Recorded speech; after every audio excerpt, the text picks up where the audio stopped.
Hi, hello, this is Jules the Human here, and welcome to the Jules the Anime Hour. I'm one of your hosts, Jules the Human, and every week we go out into the world and watch a little bit of anime, then we come back here and talk about it. And today is the first anime of season 3, and we're starting off pretty crazy with Nier Automata version 1.1a. I don't know if the version 1.1a matters or if it's the first part and maybe the second part is 1.1b, but either way, we are diving into the first 4 episodes of Nier Automata. We have so many anime to get to. We have so many anime for season 3 coming up that still need to be pulled. They're either suggested by me or Matt or by one of you in the community. And this is all season 2. We ranked all of these in season 2. Once we get Nier Automata done, we're going to have it up there and it'll be the first anime for season 3. So yeah, starting off strong with this anime, and I don't go on these anime journeys alone. I go with my co-host Matt Galley. Matt, how are you doing this week? Doing pretty good. Doing pretty good. Really excited. Got quite a lot to say about this one for sure. Also considering that, this is, and correct me if I'm wrong, but I believe this is the only anime that we have watched so far that is an adaptation of a video game that I have spent some time playing. I didn't beat the whole thing, but I put enough into it to where, like, the first 2 episodes, I'm like, oh, that's a difference. This is the same. That's a difference. And that's just been a very unique part of the watching experience for me for this one so far, for sure. So Yeah, definitely got a lot to say moving into this one. Not sure if pretty sure that that's gonna taper off, because this show definitely is what I would maybe say, it by comparison, if we put it on a scale, as far as the narrative goes, it's the lightest compared to how heavy its actual themes are and what it's trying to go for. that's probably gonna change and tip over. I think they wanted you to be like, okay, here's some concepts here, and let's rock with it. Okay, if you made it past episode 10, we're pulling it out. We're doing this. But that's good to know. I didn't know you played any of the game. So I'm coming from it as well, putting in maybe 8 hours, 10 hours of the game, maybe. Hello, Cosmo. Is that Papi Jules and Zaddy Galley with another anime review? Yes, we were talking about Nier Automata, the anime adaptation. Say hello if you're in the live chat. We see you. Thank you so much for watching live. But I also do gotta say, yes, we both, I guess, have played both of them. We both have played the game, so it's not really, I don't know. I do want to see what people think if this is your first time going into this world, and like what you thought and what, like, some expectations and stuff. But let's get into episode 1, or not to be. What happens in episode 1 of Nier Automata? In a cold opening, we see our main character, 2B, striding through a desolate battle zone while holding the body of her companion, 9S, pondering how long she must exist in such a world. After the opening, we see 2B get orders to find a Goliath-class weapon after the rest of her squad gets wiped out on the surface of the Earth, planning to meet up with 9S, who is already on site. 9S has been busy hacking the base's defenses before getting the order to link up with 2B, using his flying unit to scout the area. 9S displays much more enthusiasm and inquisitiveness compared to 2B's cold demeanor. Stumbling upon the Goliath-class weapon, 9S and 2B have their backs to the wall as 9S uploads the memory unit of 2B back to command, going on to use their black boxes to create a detonation so powerful it wipes out all Goliath-class weapons. Aboard the space station, 2B and 9S are both recreated, their bodies reconstructed as they are androids. 2B continues to have her memories thanks to 9S, but he has no memory of their actions after rendezvousing. Womp womp. So starts us off running. They don't explain anything here. Episode 1 is kind of like, okay, here's what's going on, and you have to jump on. This is a moving train. And we've seen some of that before in the past in other animes that we watched on the show. I don't know if I fully love that sort of way of starting off a show. I do like showcasing some action in the beginning, but like, what are your thoughts on this way of starting a show with episode 1 being like, let's go, here we are, no time to explain, we're doing the thing, versus sort of long explanation, I'm here in this other world or whatever? Because sometimes with that part, it does kind of get like a little boring if Yeah. it starts off like super Exactly. explaining. You don't want the huge, spanning Star Wars crawl. Like I'm just Yeah, not like that's just not something that is generally in a great world. or interesting in storytelling because of the whole concept of show don't tell. Like that's Yeah. really big, especially in anime. And I think that this show does enough small things that if you're actually paying attention, it's building itself up pretty well with certain interactions, like how a 9S sees a machine pouring oil on another machine, and he Mhm. like scoffs and laughs at it. He's like, "You can pour as much oil as you want. I think it's not coming back to life." And it's showing the Earth that, like, before we've even gotten his name, I think that he is definitely of this superiority factor compared to the machines, the machine life forms, even though they're androids. On the inside, they are arguably exactly the same, but it's this shell that they are embodying that might be giving him this sense of superiority, and that can all just be received from that like one tiny bit right there. Isn't And that like how we humans and you are we also get all the same in the side, and then some people just anyways. you also get the idea that 2B has their entire squadron wiped out for this, search and destroy mission. But High Command is just like, nope, you march right in there by yourself. I don't care if the whole squad's wiped out. We're not pulling you out. You got to get in there And and do there's the like, thing. yeah, and in the beginning there's like this monologue sort of about the fake world and the lies that are here in this world. And to sort of start that off, I do like that, where it's like, what are you talking about? Like, what do you mean? What kind of world is it? So And we immediately it puts us in a case where we're here to kind of question and try to, not poke holes, but like never take anything at its face value, moving into this narrative. We know it's going to be a narrative full of lies and deception, betrayal, backstabbing, like all these things are probably on the table for what's going to happen. So I feel like starting it off after that, then we get into it and just having all those tiny hints of what's to come be planted, it feels is a like good way of handling it. it feels like it's subtle, but it's not subtle. Like I feel like it is, but like it's bonking you over the head with it sometimes, and I'm like, I see it, bro. I see it. I see what you're doing. Like, okay. Um, First off, looks really good. I mean, the animation looks cool. Like Hmm. whenever it's animation with 2B doing her thing, whatever in this episode, great. And then some parts of it, The CG the CG stuff with just the kind of clashes, Goliath, it's not and the flying as units. seamless.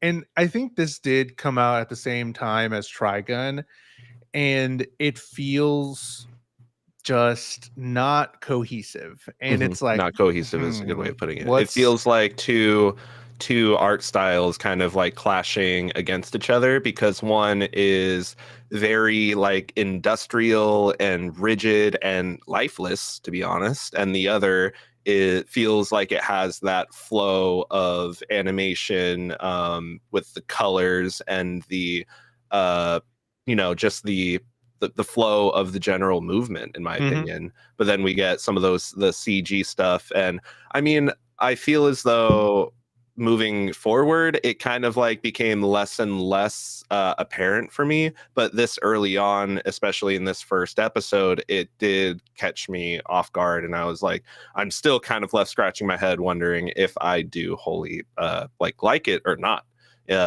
I can say that I definitely like you were saying, when it's like 2B or 9S, when it's definitely hand drawn animation. But the second we get into the CG stuff, I I find a question mark over my head a little bit for sure. It's not Yeah. outright bad, but it's just not as good as the hand drawn stuff is.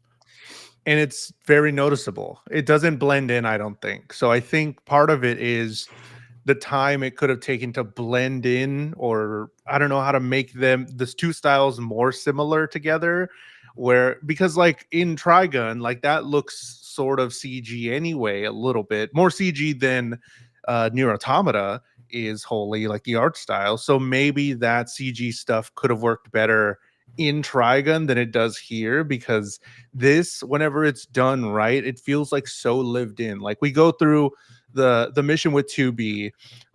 Her mission is to destroy the Goliath class weapon, and we meet 9S, who is the boy android, the scout android there, and they meet this, or they go and fight a bunch of stuff. So like all of this area as she's walking through, one, very similar to the game, where I'm like, Yeah. I think I know this room. Like Yep. this is pretty much the game to start with, It and was I'm like, very similar to the game, and the way the like its action sequences are very condensed compared to the game for sure. yeah, And that's another thing where like the clashing of the art styles almost kind of like gave me a reminiscence of like how in the game you have a clashing of gameplay styles, because the yeah, game goes from like a top-down shooter to a side-scrolling shooter to the now your 3D full action. Now it's a 2D platforming action, and it's just like it's all over the place, at least in its first mission.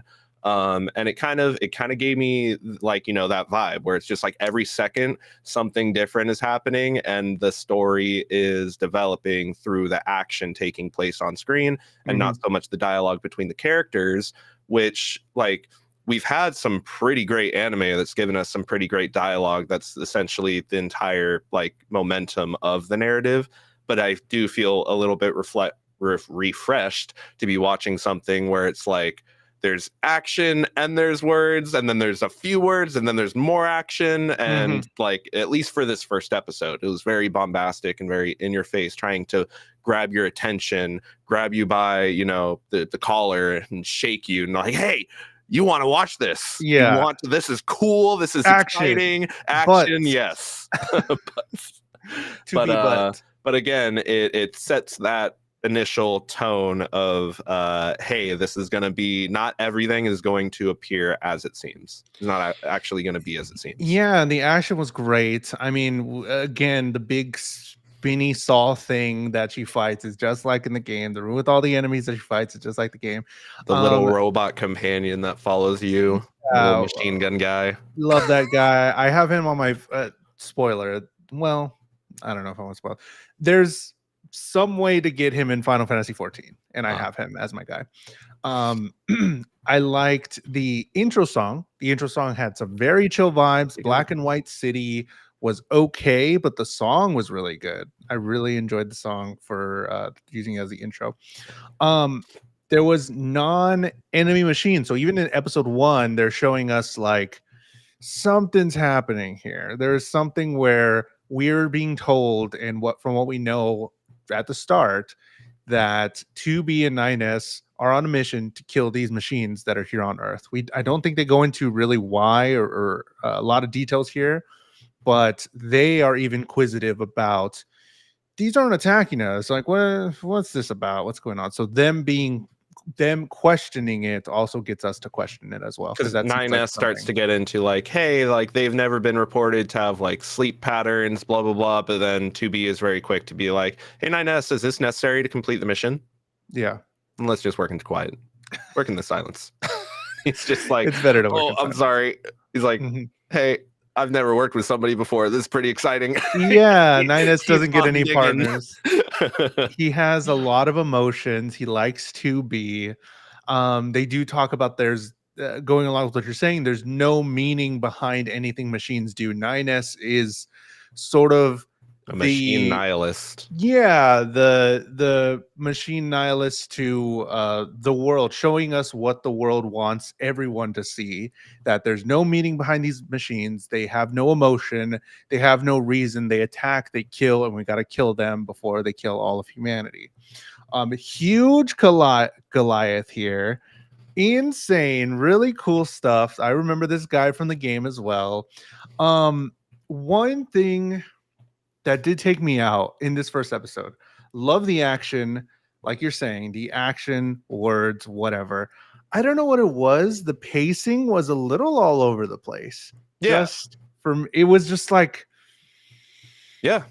and then bits of Because big explosion, and that, you know, they even do the whole, they do, when he defeats the arm with his flying unit, hits it with the rockets, it showcases the flying unit kind of like grab the arm real quick with some sort of like I don't know, technological telekinesis, circle, something. Yeah, yellow circle, circle. yellow circle, grabs it and sets it down. And then, you know, later on, we get it being used again in a key point in the fight against the final boss.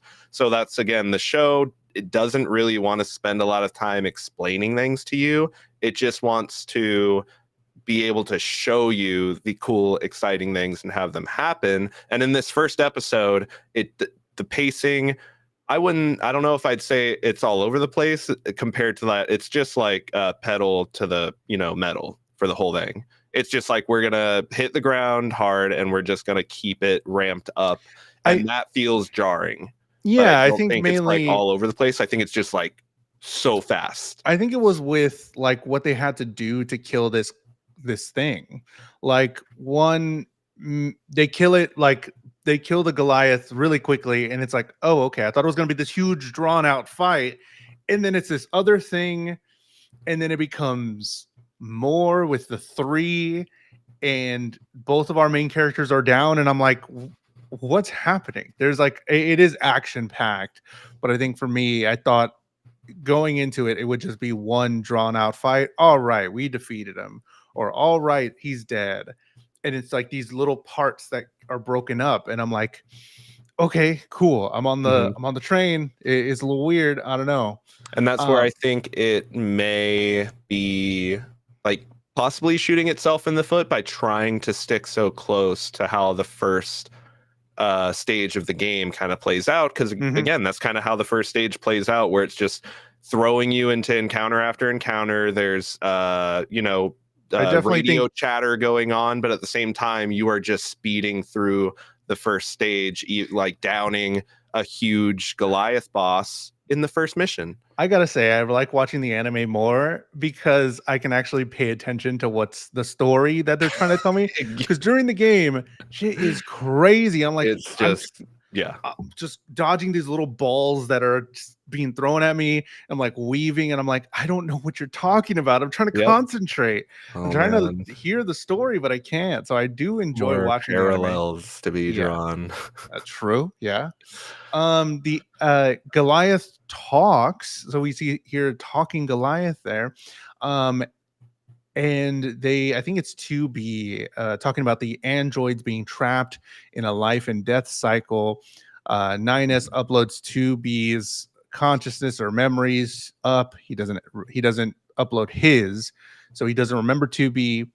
And I forgot about this because I did watch the first episode a long time ago. The puppets after the credits.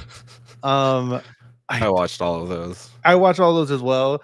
It's just silly, and I'm okay with it. It's really funny. Like even in an episode coming up, there's like multiple scenes of like paper mache or movement, and it's like, okay, that's cool. And the puppets were fun. In this one, they were talking about the multiple endings of the game. So it's fun. It's cool. It's weird. And I think Nier Automata has grown a fan base to like embrace the weirdness. So it's pretty on brand, I think. I definitely like how, yeah, they say we're going to use these puppets to recreate all the different endings of the game, and they do it in some super silly, weird way. And then it gives like a line of text that actually describes like shorthand what the ending was supposed to be. Yeah. Like, oh yeah, this is the one where everybody dies. Like, Who this is the one where this happens. It's Cosmo says very galley Jules brand. Yeah, it's very weird, and we love the weird. It's totally I'm totally cool with it. Nier Automata episode 2, City Escape. What happens in episode 2?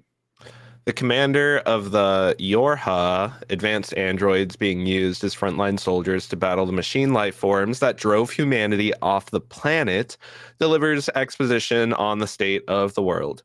We move into the episode with information on what appears to be the beliefs of the machine life forms, believing that a god rose out of a volcano and gave them all of their functions.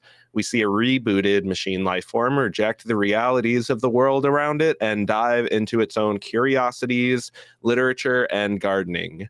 Lily, the commander of the ground resistance against the machine life forms, is introduced after seeing Tubi is introduced. And after seeing 2B and 9S receive orders from the commander to link up with the resistance and find the reason that their liaison has disappeared. More on the machines as we learn they value treasures, and each treasure has a different shape. And the ground resistance is attacked by a horde of machine life forms, with the gardener bot becoming another casualty as 2B and 9S arrive to save the resistance, Lily seeming to know 2B. Brother, I liked episode 2 way more than episode 1. I think, like, exactly what you're saying. I think it was shooting itself in the foot with trying to do the first levels one for one to the game to get people in there. But once they started expanding the story in their own way, because we get this same sort of information a little bit, just in a different way in the game. And Yes. I like this telling of it with the little puppets as well, and then following the one robot here. So we learn that in 5012 AD, the world was invaded by aliens. Machines almost killed humanity. Humanity went to the moon. Yorha exists to break the stalemate of this war that's been happening to try and get Earth back from these machines. There's a montage of them making themselves. They have the joy of learning that is fulfilled by the machines. We see a machine reading and picking up a flower, like the flower that he has for his bookmark, and like curious, and his eyes change to yellow as he assesses the emotion matrix. So we go on this long journey of this little robot guy, and I'm like, this is beautiful cinema. Like Cinema. literally, it's literally just cinema. I love it. I love this little Yes. guy. Because it's like the game being set from the perspective of 2B as you, the player, experiencing the narrative and the gameplay exclusively from her perspective. Mhm. The show takes its foot off the gas and decides, let's give a little perspective to the other factions that are at play, being perspective into the humanoid, what's the specific term they use for them, the machine life forms, and then the ground resistance group, which I'm pretty sure are androids. I don't think that gets really touched I on. And think that was the question too, and Kaylin is watching it at the same time, or watching it for the first time as well. And then she was like, "Are they androids or are they humans?" And I was like, "I think they're a mix of them." But then they also say like fellow androids at one point. So exactly. like, I think And they're there's allusions that androids some of them have been fighting for like a very long time. for thousands of years or something. So are they just more androids that are fighting for humans? We never see the human. I have a theory. Let's okay, whatever. I want to talk a lot about the end or at the end of the show about like thoughts, because this is a lot and we don't get a whole lot of answers to our questions. Um I put down humans or androids in the city. New character human Lily, uh possibly human, possibly android. Lily on Earth fighting for humanity. She's the leader, so she explains to 2B and 9S about what's going on, how the previous liaison is gone. They don't know where she's at. The enemies attack the resistance, and the red-eyed robots kill the robots that were planting flowers. So we see during this whole episode just this compassion, emotion, curiosity, whatever you want to call it, the yellow eyes pass on to multiple robots in the city. And then these red-eyed robots just take them out. So we know And it's now like, that there I don't think is it was like a division. hostility, but it was just like, you are in our way of our function, of our objective. I think it is. And so we're not going to create a sweeping path around you. You're supposed to turn and join us. So we just And you're stomp over not. anything that's in our way. Yeah, I definitely don't think it was pointed at them specifically, but you are correct. I do think it was like, get out of our way. You're supposed to join. You're one of us. Or they could just go for any life form, anybody that's in our way. We're gonna plow through to get to these beings. So that was Because very their sad. objective, like when the one bot reboots, it looks at like a dead body on the ground, and it's like a little thing flashes, and it says "Destroy all dolls." Destroy all dolls. So these humanoid, I keep forgetting the term. These Yorha? Well, they're machine not. life forms just see all these like human and human-like beings as dolls, not as they're not considered life, Mm-hmm. which is probably how the aliens like programmed them, question mark. There's just so many questions, man. And I didn't finish the game either. So, and I've kept away from the ending because I don't want to know what it ultimately was. I've been in this mystery this whole time because I actively like, no, I don't want to know. This will be so much more fulfilling when I either finish the game or now possibly finish the anime.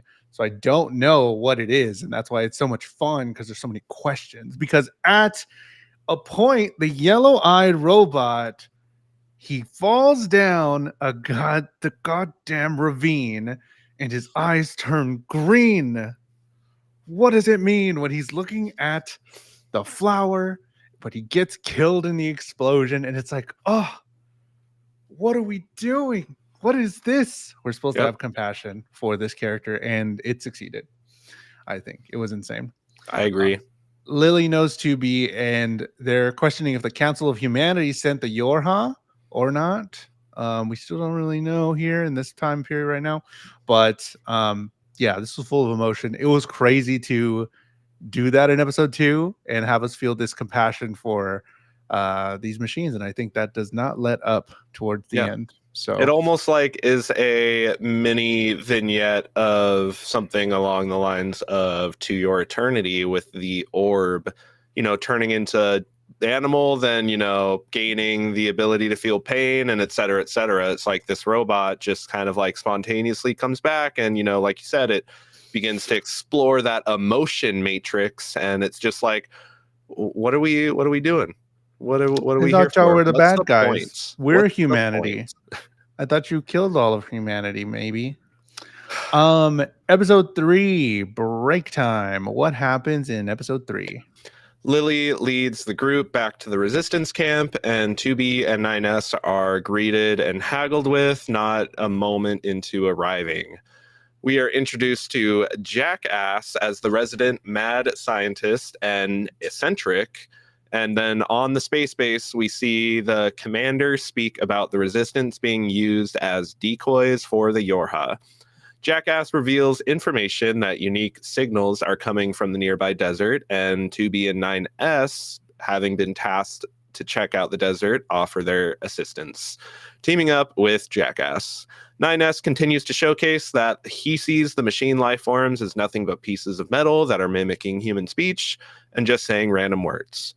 Jackass chases after a bot that appears to be showing fear, leading the group to a graveyard of androids where 2B and 9S get sucked into the ground, then finding what turns out to be a cocoon for an advanced machine life form that has the appearance of an android.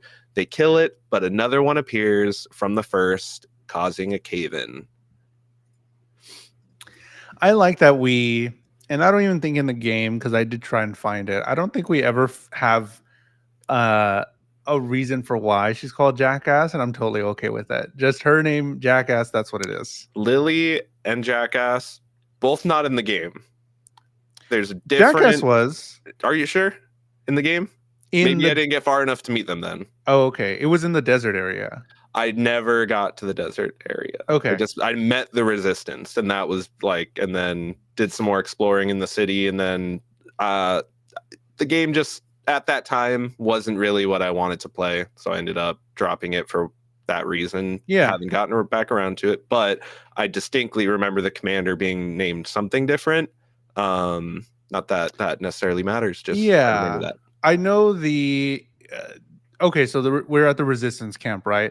It looks just like the game. It's so cool. And the same characters and the dudes that are trying to sell The her vendors. stuff. The vendors, I'm like, that's the dude that I bought my weapon from. Cool, whatever.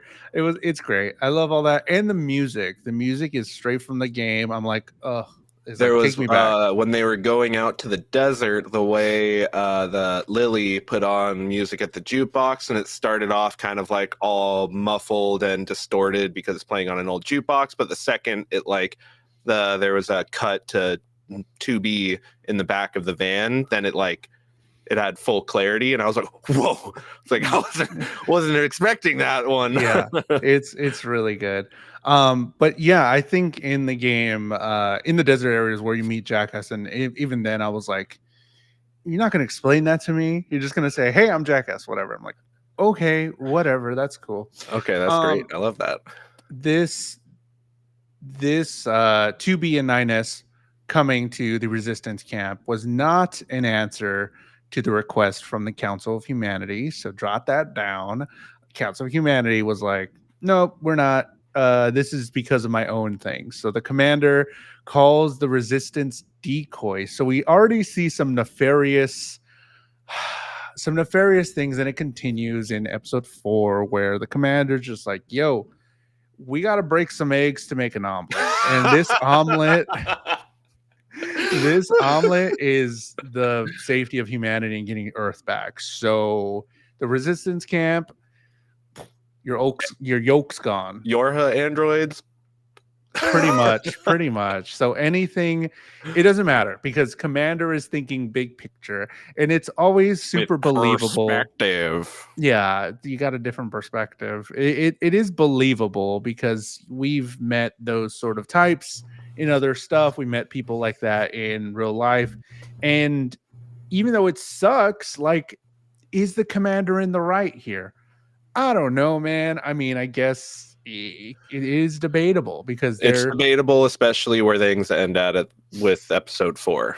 sure. It all becomes debatable, in my opinion. Yeah, everything is pretty much because right now the commander's like, yo, a, a group of people, a group of these robots here, it's fine. We can make more. But this is to further moves on the chessboard. And if we got to lose a pawn here or there, it's fine. We're trying to get checkmate. So that's kind of where the commander's coming from. We meet Jackass. She's obsessed with science and technology. Love her character. Love them. So good. So much fun. 9S ends up hacking the big robot in the desert when they go ahead and fight. The robot has possibly memory or emotional memory or something like that. So that's another thing to put down on the board of robots doing some weird stuff. The previous liaison is dead, and there's an underground cavern made up of machines with a giant ball in the middle. And this was really funny because in the game as well, they have the little robots doing human things, quote unquote. And one of them's like, they're like trying to do it. And I remember in the game too, I'm like, are they doing it? It's so good that they added that and they like made that a focus because that There's was even literally there's even like one line of chatter that was just like boobies, yes. yeah. It's like, Something oh my like that. god. I was like, what are they doing? And then they all join up. This cannot continue. This cannot continue. So many machines. And then a machine is born, is made. We see right before they're doing it. They form, a bunch of machines form, and then out comes this thing. And then he is reborn or made anew, or his brother. And then it goes to after credits, puppets riding on animals. So this was a wild, this was a wild episode. I love it.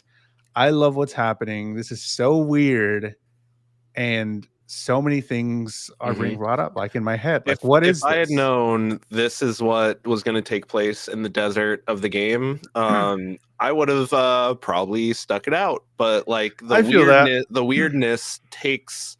I feel like it's definitely took its time to present itself in the game, and it wanted to. But that's a part of the experience Hmm. in the gameplay format where it wants you to take the time to dismantle so many of these robots, and then all these questions start to pop up, and you're like, wait a second, It does am take I a the lot bad longer. guy? Yeah, like wait. But this in the show, everything, because it's it's a show, and I'm just sitting and watching, and the narrative's being delivered to me, and I don't have to have those gameplay moments between the deliveries of the narrative. I feel like it's gotten me way more wrapped up and involved and invested than the game was able to do. No, for sure, because I even think the game is made for you not to play it through once, but to continue playing through it multiple times because things change, or I don't even know because I haven't finished it for the first time. Everybody has talked about, yeah, on my fifth time I did this thing. And I'm like, what are you talking about? It's one game and you're going to do it. But like, yes, the first time through, it does take its time, like a lot of time in between, a lot of time to get to the desert. That's when it picked up. I was like, oh man, we're doing something here. What's going on? Because I was lost in that resistance area, the That's resistance camp. was probably feel like that's why I ended up turning it off. I feel like it kind of like my brain wasn't getting enough stimulation through Nah, yeah, that you're right. area. It was a little too calm, a little too peaceful. Hmm. I was just like, I'm just running around fucking grass That's buildings. valid. What's going on? Yeah, it was a while, and then it's like, okay, here we are. Here's some big moments, and then once these Adam and Eve, as we notate them in episode 4, that's when it picks up, and I'm like, Especially in a game off the back of the first stage, going into that first open area, it's a very jarring shift. yeah, And I think I wanted something more like a Metal Gear Rising Revengeance, sure, where it's just like hard rock song, big enemies, boom, boom, the whole time. And it yeah, didn't give me that, and so I was like, oh, it's fine. it's fun. Maybe another time. But yeah, I just and also this is probably where my game comparison is going to end because I haven't made it farther than this at all. But definitely enjoying the way the show's able to deliver the story to me. Yeah, I do like, and I probably do prefer it to the game because of, like we said before, being able to take ourselves out of it and see the other perspective and go into somebody else's, the commander. We get like solo stuff of the commander talking over with her high command, and like some of that stuff was only portrayed through 2B's first person Perspective. perspective. So Mhm. it's like it's really nice the way they do the story because we can take detours and not just focus on 2B, who in the game isn't the most interesting character to be attached to. Like, there's not a whole lot going on, so I can vouch for it being a lot on your first playthrough, but this is the best way to do it. So I do commend them as well, like you, on the way they're telling their story because it's really nice. Episode 4, A Mountain Too High. What happens in episode 4? We see many machine life forms that are sitting in a theater enjoying a performance with androids bound and strung up as well.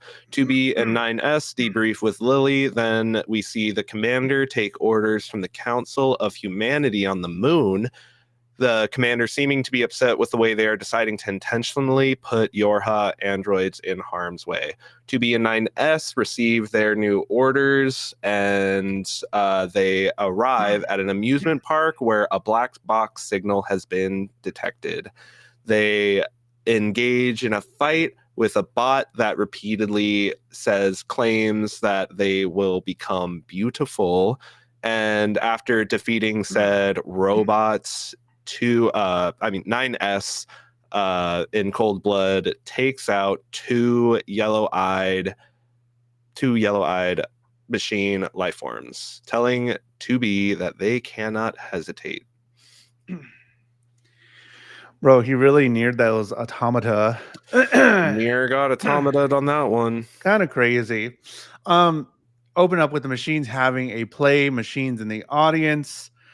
They are something's happening, man. And I don't know, man. It's like so odd. but in the coolest way, because we do see these other vignettes of the machines doing things. They're in the play. I thought they were attacking each other. They're on the stage. I didn't know it was a stage, and it was like they're attacking. It's like, no, he's reciting Shakespeare or something. And it's like, whoa. And he has a sold out house, and it's great. They're having the time of their lives. The war has raged on for thousands of years. Something interesting that we hear from the commander to the Yorha, uh, higher. Who do we say? Was it the Humanity Council The or Council whatever? of Humanity. When they're talking, and when she's talking, the commander, she's saying that, or the council is telling her that Adam and Eve are embedded into the plan of Project Yorha. That this is all. Everything's going according to plan, apparently. What does that mean? Yeah. What do you mean? You knew this was going to happen, and now we just have 2B and 9S in this, and it's like, yeah, this is going exactly how it's supposed to. Just keep eyes on it. What do you mean? And they hit her with, that word, that almighty word. We have to operate with the perspective that we have, and something along the lines of, you should know you're also burdened with this. And the commander seems clearly, visibly, like, upset, unnerved by those words, doing their salute and then balling up their hand into a fist after the call disconnects. So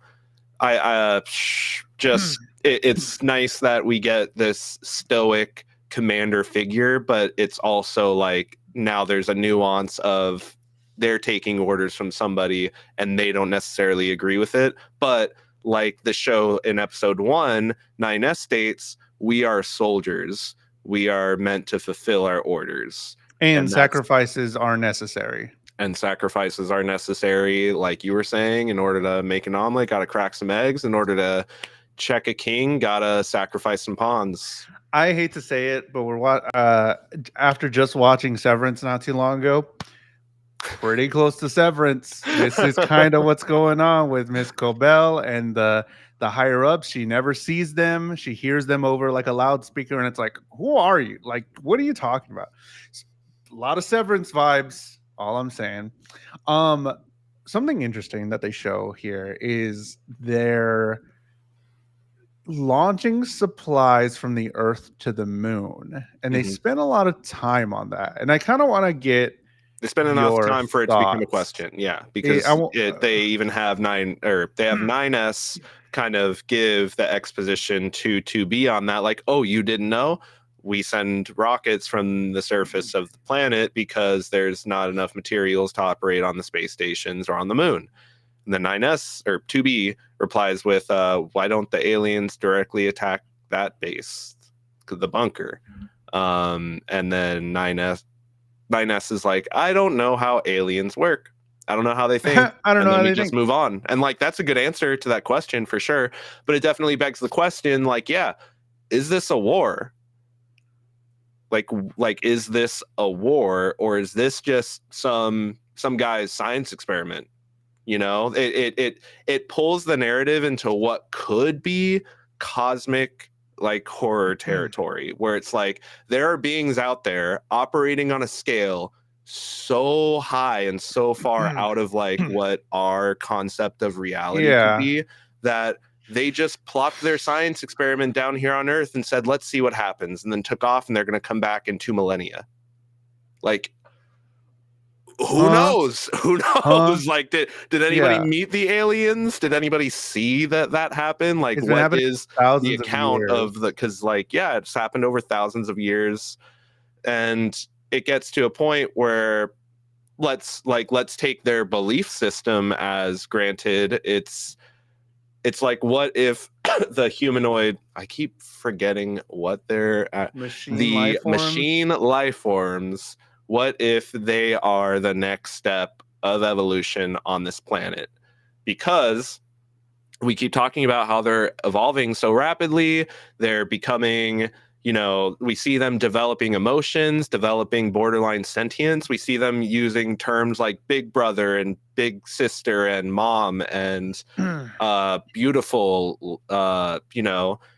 What if they were once just guinea pigs of an experiment, but now their evolution has brought them to a point where they can operate with sentience and with reason.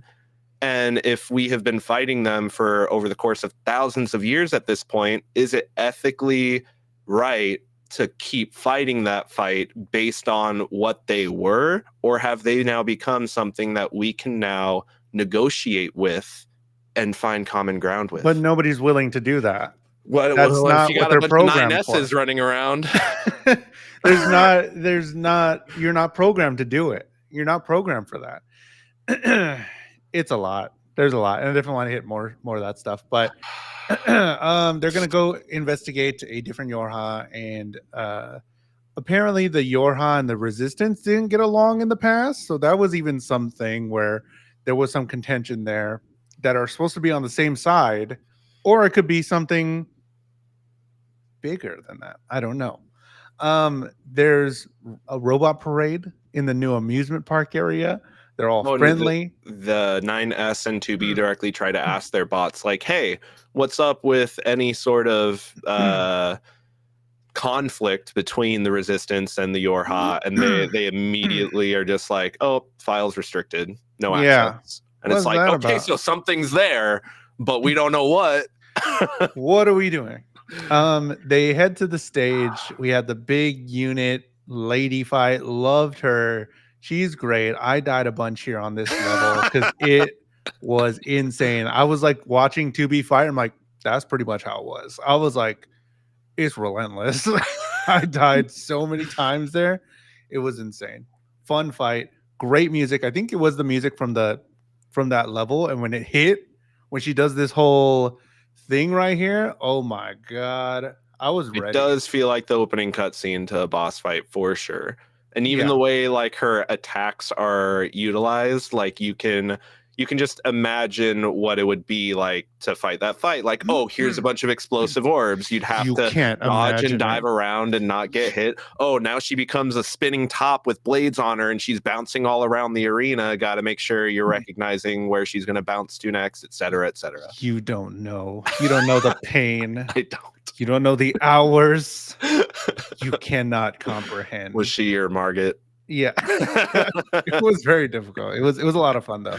Yeah, like you're saying, the running around really quick and all of that stuff. I was like, that's her, those are her moves. That's cool. That's super dope. So I'm all that to say it's definitely for fan service. Yes, definitely for the people that have played the game, and it is really cool to see the thing that you played animated there. The robot wants to become beautiful and keeps asking, am I beautiful? And uses the androids as adornments. She does have a core, like we saw with the Goliath class in the first episode. So this core has some sort of power that makes them bigger or makes their aura bigger. We don't really know the answer. They said something like it's an abnormal. They use a specific term for it, but I don't think they used it on the Goliath class one. She has emotions, we think, because of the 9S hack that's happening. Sort of having some conversations there. She asks if she's beautiful. She says, and I don't know why. It's just maybe because it's the like uncanny valley and the AI and the robots in our world and all that thought. Whenever she's like saying, and whenever robots in the show have been saying like help me or like kill me or something, like it triggers something in me, man. It's a little weird. It's just kind of weird. Like she goes from help me, but in the robot voice, and then kill me. It's like it's weird. So it's definitely hitting that nerve for me. Because at the same time, it's trying to kill them, and it's like, what do you want? Trying to assimilate. Why is it so? Why is it so seemingly like it's trying to fight against the programming or nature of itself. Why is that Yes. happening? Trying to assimilate 9S in this part, and she's continuously saying, I'm sorry, I'm sorry, I'm sorry, that this is not what I want, but my body's doing it. What is that? What is that about? I think it was 9S that, or 2B or somebody, they say that the core of these is similar to a plant cell. That that's something. There, it's like That's definitely something. so many little notes on the board here, and just add that one Because to it. plant cells compared to animal cells can like sustain themselves on but from external means, sunlight, So photosynthesis. Is that yeah, what it's trying to say? Is it the way that they copy themselves, or I think like yes, definitely. Well, okay, one last quick thing at the end. 9S is adamant about them not having emotions. We see the big lady robots, child and husband or whatever, or possibly, I don't know if they were like their husband or something, but it's like, please, like pleading to 9S, like please don't, like all this stuff. 9S just takes him out, and that hurt. That's weird. It yeah? hurts. Because you have 9S that has this They just like came to watch the play. directive, yeah, that has this like directive that no humanoid life forms have sentience. They are not human. They are not android. They are pieces of machinery that operate with the intent to kill. But then we've seen an example of a bot get frightened and in that moment say, I'm scared. And then Oh, again say like, whoops, like oopsie daisy, like showcase like that it made an oopsie. And it's just when he says things like they just say random words, but then you have bots that are saying things that are very applicable to the context of their current situation. There's a disconnect there yeah. Like no, where no, it no. just watched them kill all the big bot, and then it's pleading to not hurt specifically this bot standing right here behind me. Please don't. Please But not Matt, this bot. Please no. they're just saying random words that they've heard before. The robots, the machine life forms are just saying random words, like 9S is telling us. My theory, my big theory, because again, we have not played the game to the end. We do not know what the actual thing is about, what the big reveal is really want to know. My theory is that one, the big one, there are no humans left. I think that's almost the elephant in the room that we don't want to admit, but everything alludes to no humans being left. Um, my thought, but also that like the plant, yes, I think it was humans that uh ultimately ended humanity for some reason by making this other being. And I do think that these robots are the rudimentary versions of the Yorha that have evolved many times over, and they don't know that. With the whole uh, plant comparison, I do think these robots are Yorha, and it just got high enough to be like, hey, we heard this thing, and then it's been going on for whatever. So that's what I'm thinking. Could be. Humans are dead. There are no aliens. The bots were actually created by humans. Yeah. I think that's where I'm at. But like I was saying, I'm definitely open to the idea of it getting super just expansive in its scope and making the Because aliens a big deal. yeah, because then what is the Adam and Eve? Like, Yeah. what are they? Are they Yorha? Are they the next evolution of Yorha, or are they human? Well, we did see them grow All these skins. lies and deceit. When will Yeah, it end? When will it end? we should make little puppets of Matt and Jill of us too. Just be like, hey, what's up? Oh my Our brain god. hurts. That's again where I say this show has been probably, in my opinion, my estimation so far, the most narratively light, but like thematically complex, Yeah. interweaving, like heavy that we've done so far. Because they don't have Because to say a whole lot in the with robots. everything that they're showing, they Yeah, don't have with to the say a whole robot lot. pleading for its life, and then Nina saying like, "No, it just picked up English from it's what it's heard," and that is not a whole lot of sentences, but that says paragraphs. That speaks just.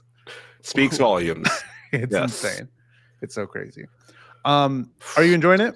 I am enjoying it after episode 4. Again, the first episode had me in a place where I was like, if this is just going to be a beat for beat of the like the levels, the stages, but like it's shown that it's willing to expand outside of the narrative composition that the game offered, and that's when I was like, I'm on board, because again, it was like, just I'm a little iffy on watching the show, just because I remember playing the game. The game didn't really keep my attention. That's Sure. not the best sign, but I am finding myself to be pleasantly surprised with the questions that it is offered, and yeah, the thematic complexity that has already sent me on a existential spiral on by watching just these 4 episodes alone, Pretty because much. usually it takes a lot longer for me to get there. Usually it's at the episode 10 mark when the shows start to hit that ground. That's why I'm like, there's 24, right? There's 24 episodes. Like, I feel like we got through a pretty big chunk of the game already. What else is there? Unless I just wasn't even close like to what like I thought I was like all the done. people that you saw saying you play through the game multiple times, and the show is eventually going to be like, oh, episode 1 again, but told differently. That'll be I crazy. don't know. Are Um, you enjoying it? How do you I feel so am. far? Yeah, I enjoyed it like you. It was a little weird. And that might be why I stopped watching it on episode 1 the last time I tried, when it was coming out Hmm, week to hmm. week. I could have been like this CGI stuff. I could have been like, I don't know. I'm not gonna wait for a week. I forgot about it. So yeah, I do enjoy it. Now that I gotta say, now that I played the game, it is a lot more enjoyable than I think I would have if I didn't. But I do enjoy the story and the way that they're telling it, and that I can catch everything that's going on. I'm not the one that's has You a don't have to controller in read my hand. emails. You don't have to go find get the little codex of information that talks about the humans leaving Earth. It's Exactly. all here. I ain't Go reading ahead, all that, but take all you want. good job, good luck, or I'm sorry. I ain't read all that, but I'm sorry the humanity died or whatever. I ain't reading it. Um, so next week, Real. before the show next week on Thursday, make sure to watch episode 5 through 8 of Nier Automata version 1.1a. We're gonna be talking about that. We would love your thoughts. Let us know in the live chat or in the comments on YouTube later on. Matt, when you're not nearing that automata, where can they find you on the internet? You can follow me on my socials at it's Matt_Galley on Instagram and Threads, where I just be posting around. Just You can also yeah. follow me on my YouTube. Just make it at Matt_Galley. Jules, when we're not here nearing the automata, where can the people find you? Find me on all social media at Jules the Human, at Jules. Jules the Human, at JULES the Human on all social media.